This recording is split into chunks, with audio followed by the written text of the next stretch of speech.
আসসালামু আলাইকুম বন্ধুরা, আপনারা সকালে কেমন আছেন? আশা করি আল্লাহর রহমতে অনেক ভালো আছেন। তো নিয়ে আসলাম ছোট্ট একটা গল্প নিয়ে, আপনার সাথে থাকুন, শুনতে থাকুন।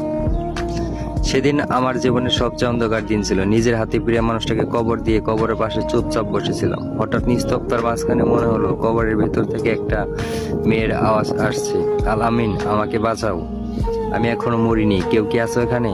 কথাগুলো শুনে আমার বুকের ভেতরটা কেঁপে উঠলো। এটা কি সত্যিই আমার স্ত্রীর কণ্ঠ, নাকি আমার কল্পনা? চারদিকে তাকালাম, চারপাশে শুধু নীরবতা আর অন্ধকার।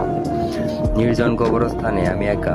মনে মনে ভাবলাম, সে যদি বেঁচে থাকে তাহলে তো আল্লাহর অশেষ রহমত। এই ভেবেই কবরের মাটি সরাতে শুরু করলাম। ঠিক তখনই হঠাৎ পিছন থেকে একটা অচেনা কণ্ঠ বলল, থাম, কবর খুঁড়িস না, তোর বউ মারা গেছে, এখন যদি তুই কবর খুঁড়িস তোর জন্য ভালো হবে না। ভয়ে পিছনে তাকালাম, কিন্তু আশেপাশে কেউ নেই। মনের ভেতর অজানা আতঙ্ক ঢুকে গেল। আর সাহস হলো না, সোজা বাড়ি ফিরে এলাম। কাউকে কিছু বললাম না, চুপচাপ শুয়ে পড়লাম।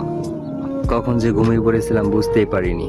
হঠাৎ স্বপ্নে দেখলাম আমার স্ত্রী দাঁড়িয়ে আছে, চোখে পানি নিয়ে বলছে, আল আমিন, তুমি ভুল করছো, আমি এখনো বেঁচে আছি, আমাকে বাঁচাও প্লিজ।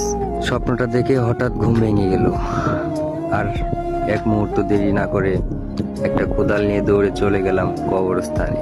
পৌঁছে আবার কবর খুঁড়তে শুরু করলাম। অর্ধেক মাটি ওঠাতে আবার সেই অচেনা কণ্ঠ, আল আমিন, এখান থেকে চলে যা, এবার বলছি ভালো হবে না।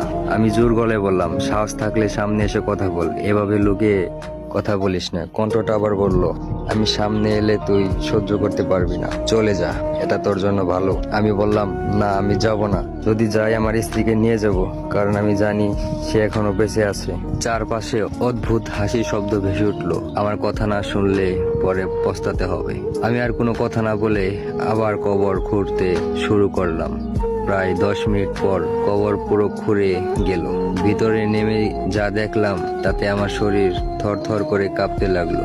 আমার স্ত্রীর মাথা ছিল পায়ের দিকে আর পা ছিল মাথার দিকে। ঘুরে ঘামতে লাগলাম ভয়ে, তবুও কাপা গলায় ডাকলাম, ইয়াসমিন, তুমি কি বেঁচে আছো?